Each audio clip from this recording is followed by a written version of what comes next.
हुपरीतील चांदी व्यावसायिकाचा खून, 15 लाखाच्या चांदीसह दागिने लंपास, संशयित भाऊ ताब्यात।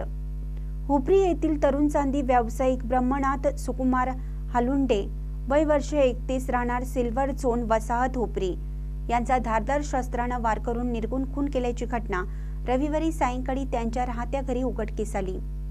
हल्लेखोरांनी कपाटातील सुमारे 15 लाख रुपये किमतीचे चांदी व चांदीचे दागिने लंपास केले आहेत।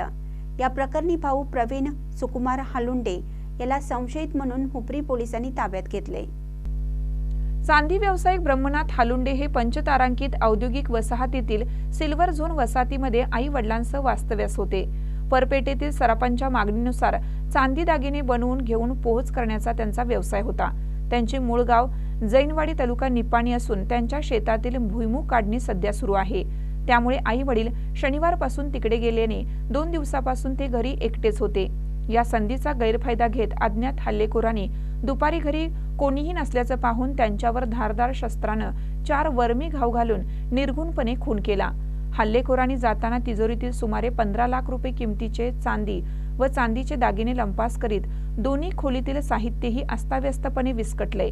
त्यांचे आई वडील सायंकाळी 6:30 वाजता जैनवाडी येथून घरी परतल्यानंतर हा प्रकार उघडकीस आला। या घटनेची नोंद गोकुळ शिरगाव पोलीस ठाण्यात झाली असून हुपरी व गोकुळ शिरगाव पोलीस या खुनाचा तपास करीत आहेत।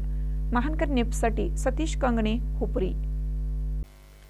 ताज्या बातम्यांसाठी महानकरेला सबस्क्राइब करा आणि बेल आयकॉनला क्लिक करा।